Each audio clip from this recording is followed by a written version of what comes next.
आज का दिन कैप्टन की जिंदगी में तो समझो इसका दोबारा ब्याह हुआ है। नहीं तो कुआरा है मरे यो।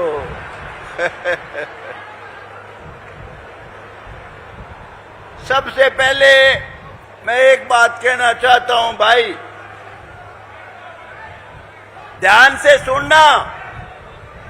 इस देश के लिए सबसे खतरनाक बीमारी, इस देश का सत्यानाश करने वाली बीमारी जात पात, ऊंच नीच, भेदभाव, छुआछूत और भ्रष्टाचार। कभी यह देश सोने की चिड़िया थी। उनका डॉलर जो इतना आज है अमेरिका का, वो उस वक्त हमारा रुपया था। 1 रुपए के बराबर थे इतने डॉलर जितने हमारे आज रुपए हैं, और उनका $1। इस देश का सत्यानाश इस दो बीमारियों ने कर किया है भाई। इससे सावधान रहो। अच्छा इंसान, अच्छी जात, भ्रष्टाचारी, बेईमान, बुरी जात, जात 2 ही है, तीसरी जात है ही नहीं। अच्छा इंसान, ईमानदार इंसान, सच्चा इंसान, सबका साथी, सबका भला चाहने वाला, उसकी बड़ी जात है। जो कितना ही बड़ा ब्राह्मण कुल में पंडा हो, अगर भ्रष्टाचारी है और भाई बेईमान है, सबसे बड़ी नीची जात का वो है। इस बात का विशेष ध्यान रखो। मैं गुरु रविदास जी की बात कभी नहीं भूलता। गुरु जी ने कहा था, गुरु जी इस देश के महान संत थे, ऐसा चाहूं राज में जहां मिले सबन को अन्न, ऊंच नीच छोट बड़ सम बसें, रहे रविदास प्रसन्न। तो भाई इससे ये सबसे बड़ी बात गुरु जी की कही, जो मैं कभी भूलता नहीं हूं। अच्छा इंसान अच्छा है। एक अरबपति आदमी है, साला किसी के काम का नहीं, वो हरामखोर है, उसकी बुरी जात है। अगर एक आदमी ईमानदार है, गरीब आदमी है, उसकी बड़ी जात है, अच्छा इंसान है, जो सबके काम आता है। तो भाई ये विशेष ध्यान रखने की बात है। अभी मेरे विनोद बिहारा ने, मेरा अजीज है, इसने कहा, बात इसने सही कही, गलत नहीं कही। कहता है जी जो काम कैप्टन अभिमन्यु ने कराए वो काम आज तक किसी मुख्यमंत्री ने भी नहीं कराए। ये बात सच्ची है, ये बात सच्ची है। जिस दिन पावर किसने मिली, किसने मिली? सिर्फ एक, चौधरी वीरेंद्र सिंह, जो 20 साल यहां के एमएलए, बहुत ही पावरफुल मिनिस्टर, चीफ मिनिस्टर जैसे 1977 में, 87 में, या तो उनको मिली पावर। किसको मिली? मैं राम कुमार गौतम बड़ी मुश्किल से 2005 में बना था, और जब मैं बना था तो भाई हम सिर्फ 2 थे।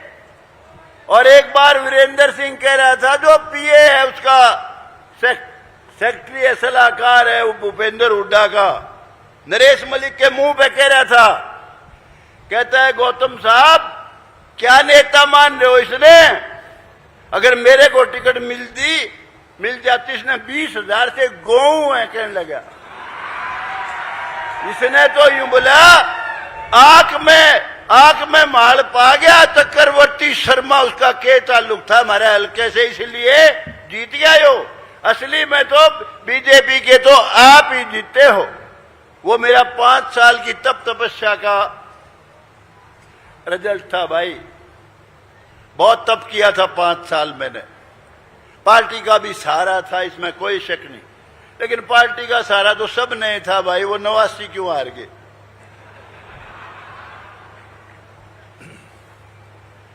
तो ताकत हमारे को नहीं मिली। चौधरी वीरेंद्र सिंह ने क्या काम किया 20 साल में? कई भाई अब नारा लगाते हैं गांव का। अरे गांव का से है, छोरा गांव का है, वीरेंद्र सिंह का छोरा है। क्या काम करा बताओ? एक कॉलेज नहीं बना, एक। और चौधरी देवीलाल ऐसे नेता थे, किसान के हक के थे, देहात के हक के थे, गांव के हक के थे। उनको अगर उंगली पकड़ के यूं कहते ताऊ उरे की बेटी सार जींदर हंसी बसा में धक्के खांदी अंडे, एक कॉलेज बना दे बास में, कॉलेज बना नारनौंद में। चौधरी देवीलाल कभी मना नहीं करते। लेकिन चौधरी वीरेंद्र सिंह की एक सोच थी जो मैं समझ पाया, हालांकि मरे के खिलाफ नहीं कहना चाहिए, कि अगर ये पढ़ लिख के जो चौधरी देवीलाल बोलने लगे तो तेरा सत्यानाश है, तेरे पर कुछ नहीं बचेगा। जब तक ये देवीलाल बोल रहे हैं तब तक तेरी जीत है। कभी उसने कॉलेज नहीं खुलने दिया, कोई काम नहीं किया।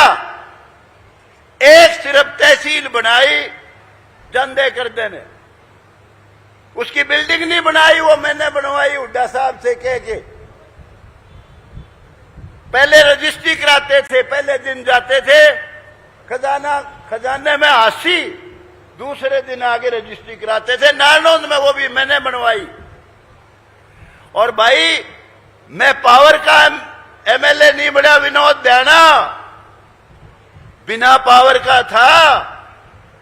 दूसरी बार जब बना और उसमें भी मैंने एक कॉलेज बनवाया, एक आईटीआई बनवाई, यहां के वालों ने जगह नहीं दी, माजरे वालों ने जगह दे दी, वहां बनवाई।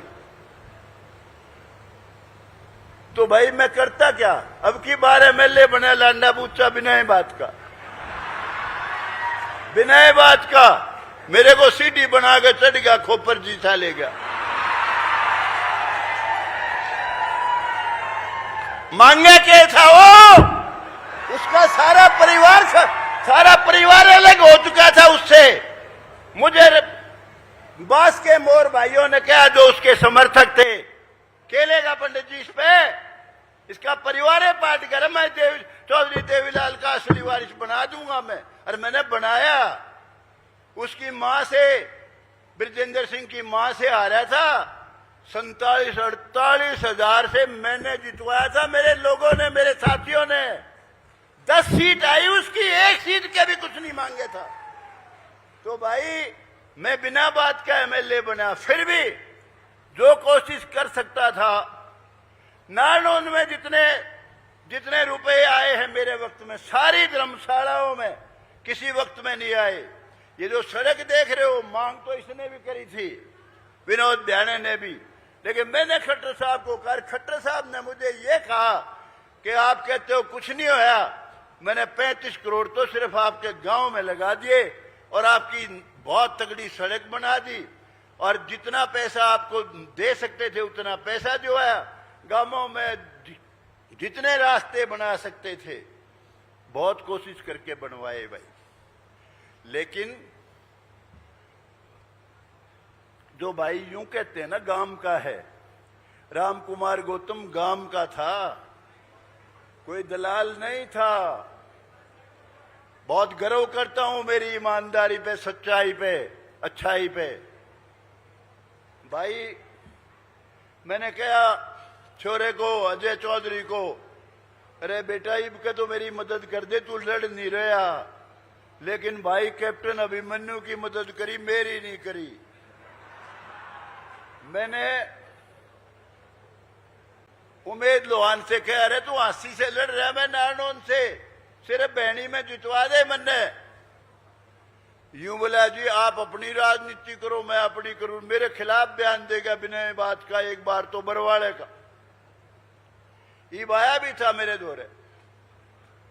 भाई मुझे यूं बता दो, मैं जब गांव का नहीं लग गया, तो छोटा बड़ा दो बहनी नारनौंद, एक दादे की औलाद। मैं भी कहूं भाई, एक दादे की तो है, लेकिन मैं हम किसे खाता में नहीं के।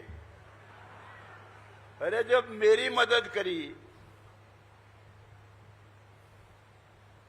सारे गांव ने, बहुत गर्व की बात कहता हूं, इस गांव ने जो मेरा साथ दिया। चौधरी वीरेंद्र सिंह आंधी की टिकट लेके आए थे 77 में, हमारी कट की थी। 77 में इस गांव ने मुझे जिताया।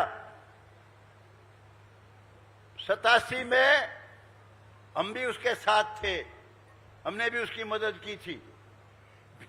82 में वो एमएलए बना, मुझे बनाया गांव ने। इस गांव का कर्जा हम कभी पार नहीं सकते अपने जीवन में भाई। और जो भाई गांव का नारा लगावे उनने तो मेरी मुखालफत करी। कैप्टन खड़ा हो, एक बार उठ के बता। इसने मेरी मदद करी, खांडे में जितवाया था।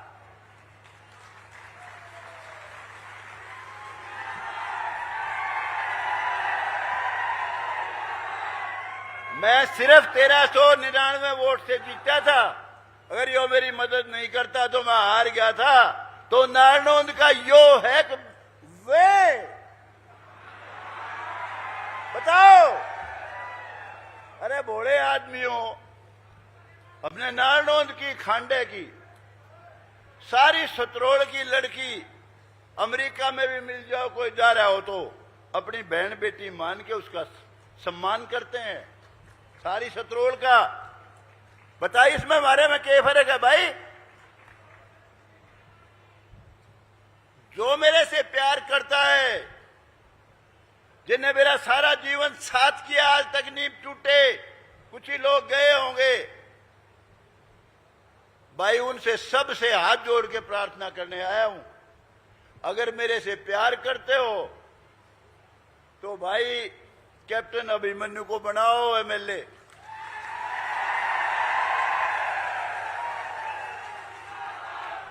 और ये भी समझ लेना, सुनो, ये भी समझ लेना, जो मेरा साथी चालाकी करेगा, इसका साथ नहीं देगा, किसी बिरानी बाड़ में भेजेगा। बिरानी बाड़ अच्छी नहीं हुआ करती, मारन की हुआ करे भाई। वो समझ लेना, मेरा जीवन का कभी वो दोस्त नहीं रहेगा, कभी साथी नहीं रहेगा। मेरे से जो प्यार करता है उसका धर्म है। मैं जब इसके लिए आया हूं तो आपका भी धर्म है भाई, इसको एमएलए बनाओ।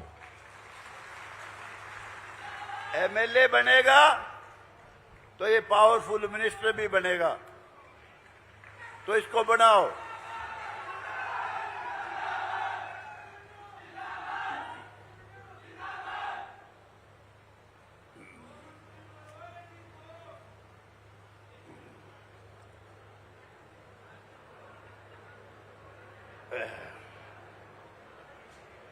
और भाई, जो लोग कहते हैं जी बीजेपी ने कुछ नहीं करा, दुहाई देते हैं बीजेपी ने कुछ नहीं करा। बीजेपी के राज का, खट्टर साहब के राज का, नायब सैनी के राज का मुकाबला कर लेना।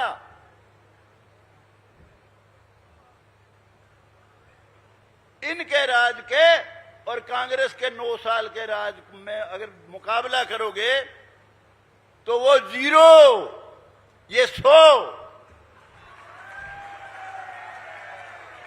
वो जमाना था जब सारी नौकरी लिस्ट से मिलती थी, चाहे बीजेपी के सिर की भी सरकार रही हो, जब भी पर्ची से मिलती थी, सिफारिश से मिलती थी। ज्यादा बात नहीं, क्योंकि वो उड्डे से मैं नफरत नहीं करता, बहुत बात जानता हूं, ज्यादा नहीं कहूंगा। लेकिन अब, पहले चपरासी और सिपाही लगे था, वो भी यूं सोचे था कहां सी जुगत बैठेगी, धर्मवीर ने पकड़ूं, तालवाड़े ने, यूं था ना, हुड्डा साहब के किसी आदमी को पकड़ूं या कोई और खेल करूं। जब जाके कहीं चपरासी सिपाही की नौकरी मिले थी, और इस खट्टर साहब के राज में नौकरी मेरिट से, खट्टर साहब का जिसने सिर भी फोड़ रखा है वो भी डीएसपी लगा है। जो खट्टर साहब से बहुत नफरत करता था, एचसीएस बड़ी बड़ी पोस्टों पर डीएसपी लगे हैं, जो खट्टर साहब की शक्ल देख के राजी नहीं, जो यूं कहते हैं बोला रे यो यहां तो मारा था, यो खडरू कड़ा आ गया, जो उसका नाम भी सही नहीं लेते। सबसे ज्यादा नौकरी, क्योंकि मेरिट में बहुत आगे जा चुके वो, और नौकरी पे मेरिट दे था खट्टर साहब। उनको मिली। उसके बाद नायब सैनी का समय आया, थोड़ा सा समय है, मैं देखता हूं इसकी वर्किंग को।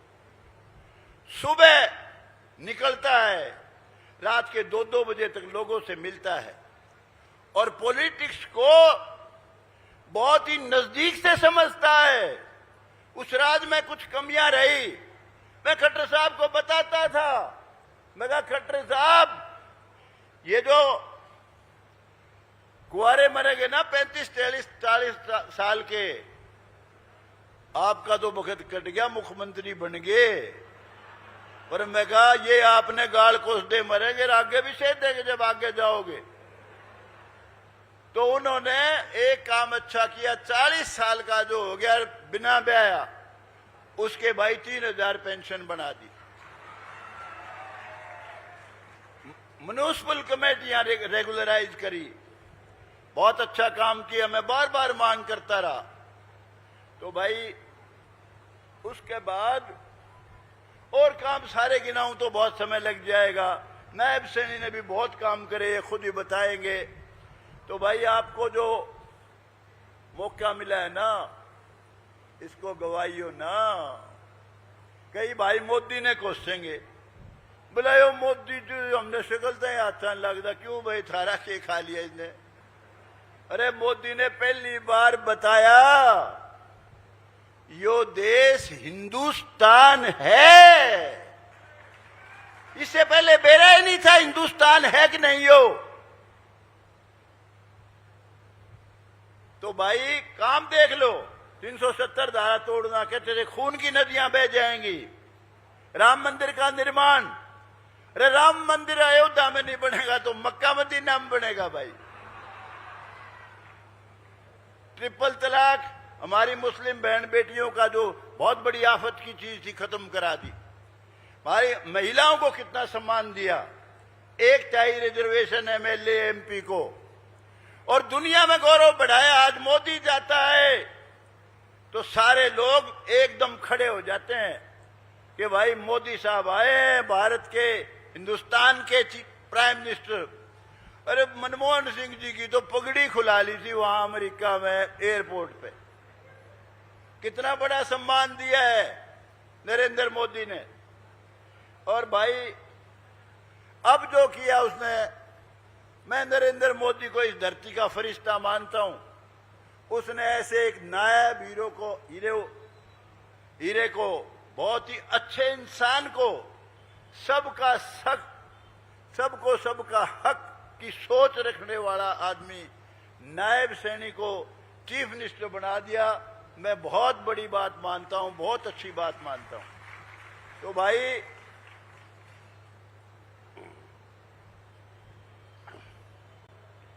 मेरे बारे में जो भाई बुराई करते हैं कई, मुझे बहुत गर्व है अपने आप पे। ये जो बैकवर्ड क्लासेस के भाई आज नौकरियां ले रहे हैं, केवल और केवल एक ही आदमी है जिसने लड़ाई लड़ी, उसका नाम है राम कुमार गौतम। मैं बकलम खुद, मेरे अलावा किसी ने नहीं लड़ी हरियाणा में लड़ाई। आज जो बैकवर्ड क्लास के भाई जो नौकरियां ले रहे हैं, उसमें बहुत बड़ा योगदान है मेरा, छोटा योगदान नहीं है, जो जानते हैं। एससी की आवाज, बीसी की आवाज, किसान की आवाज। मोदी साहब की सरकार में जो कानून बनाए थे, 3 कानून, जो किसानों ने एजिटेशन कर रखी थी दिल्ली में जिनके खिलाफ, मोदी साहब कहते थे बहुत अच्छे कानून है, किसान का लाभ होगा। मैं असेंबली में भी कहता था, मोदी साहब यो तो हलवा मंडा खीर है, कोई नहीं खाते, धक्का क्यों कर रहे हो, इसको खत्म करो। किसान की आवाज उठाई, पुरानी पेंशन की आवाज उठाई। हमारे जो पुलिस वाले भाई हैं, इनके लिए कई बार कहा पंजाब के समान इनको वेतन दे दो। कोई ऐसा वर्ग नहीं है जिसकी आवाज मैंने नहीं उठाई। जो मेरे पास आई, मिट्टी वाले भाई आगे मिट्टी का काम करते हैं, नायब सैनिक के पास ले गया मैं, पूछो ले गया कि नहीं ले गया भाई, मिट्टी का जो काम करते हैं। मैंने आपसे उनकी मांग मनवाई, जो किसी कमी पेशी छोटी मोटी रही फिर पूरी कर दो। और भाई अगर चाहते हो आप सबको सबका हक मिले, गरीबों के घरों में रोशनी हो, सबके बच्चों को रोजगार मिले, बिना भेदभाव के मिले, बिना रुपए के मिले, तो मेरे भाई आप सिर्फ और सिर्फ बीजेपी को मदद करो, जिससे नायब सैनी मुख्यमंत्री बन जाए। इससे बढ़िया मुख्यमंत्री आपको मिलेगा ही नहीं। एक बात और देखो, पर्सनैलिटी देखो कितनी प्यारी है। वो गाना तो कोई नहीं गाऊं मैं आज है नहीं सूबी का मानस, छोरो सूबी का है कि नहीं है, तो बनाओ। अगर कैप्टन अभिमन्यु को एमएलए बनाया हुए तो बनेगा, वैसे कैसे बन जाएगा? बनाओगे ना? हाथ खड़े करो जोश से। शाबाश, ठीक है। अच्छा भाई, ज्यादा समय ले लिया मैंने, ज्यादा समय ले लिया। बस 2 मिनट में अपनी बात खत्म करता हूं।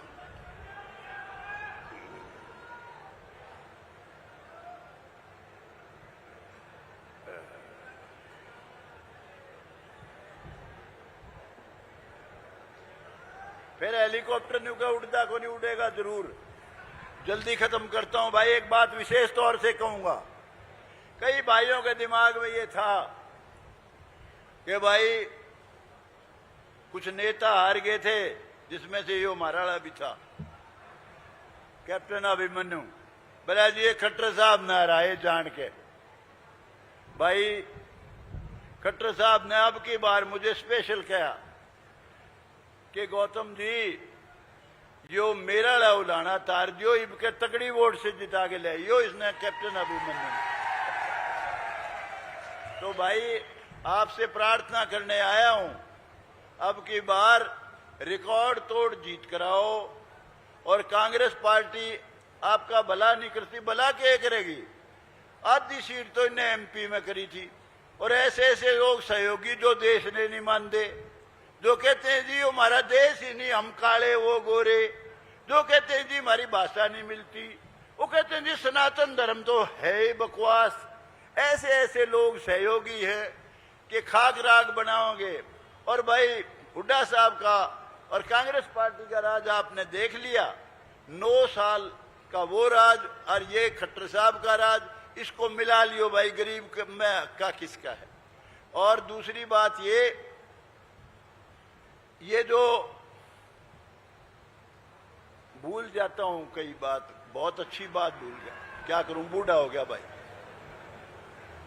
एक से